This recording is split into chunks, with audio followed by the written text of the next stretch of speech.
കോഴിക്കോടുള്ള സ്വകാര്യ ധനകാര്യ സ്ഥാപനമായ സ്വിസ് ബാങ്കിനെതിരെ നിക്ഷേപകരും ജീവനക്കാരും നൽകിയ പരാതിയിൽ കെപിസിസി വർക്കിംഗ് പ്രസിഡന്റ് ടി സിദ്ദിഖിന്റെ ഭാര്യ ഷറഫുന്നീസ ഉൾപ്പെടെ 5 പേർക്കെതിരെ കേസെടുത്ത പോലീസ്. കോഴിക്കോട് സ്വദേശിയായ സബീന നൽകിയ പരാതിയിലാണ് പോലീസ് കേസെടുത്തത്.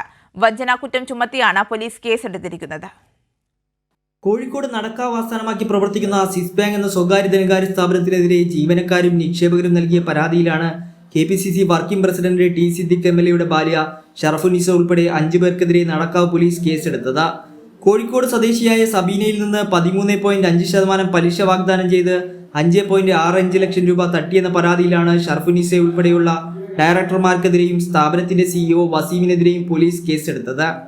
സംഭവത്തിൽ നേരത്തെ നടക്കാവ് സ്റ്റേഷനിൽ മാത്രം 4 കേസുകൾ രജിസ്റ്റർ ചെയ്തിരുന്നു. സ്വിസ് ബാങ്ക് എന്ന സ്വകാര്യ ധനകാര്യ സ്ഥാപനം കോഴിക്കോടും മലപ്പുറവും കേന്ദ്രീകരിച്ച് 20 കോടിയോളം രൂപ തട്ടിയതായാണ് നിക്ഷേപകരുടെ പരാതി. ഷറഫുന്നീസയെ കൂടാതെ ബാങ്ക് CEO വസീം, മാനേജറായ ഷംന KT, ഡയറക്ടർമാരായ റാഹില ബാനു, മൊയ്തീൻ കുട്ടി തുടങ്ങിയവരാണ് കേസിലെ മറ്റു പ്രതികൾ. കോഴിക്കോടും മലപ്പുറവുമായി ഈ സ്വകാര്യ ധനകാര്യ സ്ഥാപനത്തിന് 6 ബ്രാഞ്ചുകളാണുള്ളത്. 3 വർഷം മുമ്പ് നടക്കാവ് കേന്ദ്രീകരിച്ച് നിധി ലിമിറ്റഡിന് കീഴിൽ കോൺഗ്രസ് നേതാക്കൾക്ക് ഡയറക്ടർ ബോർഡ് അംഗങ്ങളായി രൂപീകരിച്ച ഈ സ്വകാര്യ ധനകാര്യ സ്ഥാപനം 3000 പേരിൽ നിന്ന് നിക്ഷേപം സ്വീകരിച്ചതായാണ് വിവരം.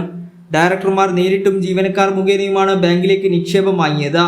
നിധി ബാങ്ക് ശാഖകളിൽ നിക്ഷേപമായെത്തുന്ന പണം ബാങ്ക് ഓഫ് ബറോഡയിലെ കറണ്ട് അക്കൗണ്ടിലേക്കാണ് മാറേണ്ടത്. ഇതിന് പകരം മറ്റ് അക്കൗണ്ടുകളിലേക്ക് വക മാറ്റുകയായിരുന്നു. കഴിഞ്ഞ മാസം ശമ്പളം മുടങ്ങിയതോടെയാണ് തട്ടിപ്പ് ജീവനക്കാർ അറിഞ്ഞത്. നിക്ഷേപിച്ച തുക പിൻവലിക്കാനെത്തിയപ്പോൾ സ്ഥാപനത്തിന്റെ CEO ആയ കടലുണ്ടി സ്വദേശി വസീം പണവുമായി സ്ഥലം വിട്ടതായും തട്ടിപ്പിനിരയായതായി മനസ്സിലായതെന്നും നിക്ഷേപകർ പറയുന്നു. ഈ സ്വകാര്യ ധനകാര്യ സ്ഥാപനത്തിൽ ജോലി വാഗ്ദാനം ചെയ്തും ഡെയിലി ഡെപ്പോസിറ്റ്, ഫിക്സഡ് ഡെപ്പോസിറ്റ് എന്നീ പേരുകളിൽ പണം സ്വീകരിച്ചെന്ന പരാതിയുമായി കൂടുതൽ നിക്ഷേപകരും ജീവനക്കാരും രംഗത്തെത്തിയിട്ടുണ്ട്.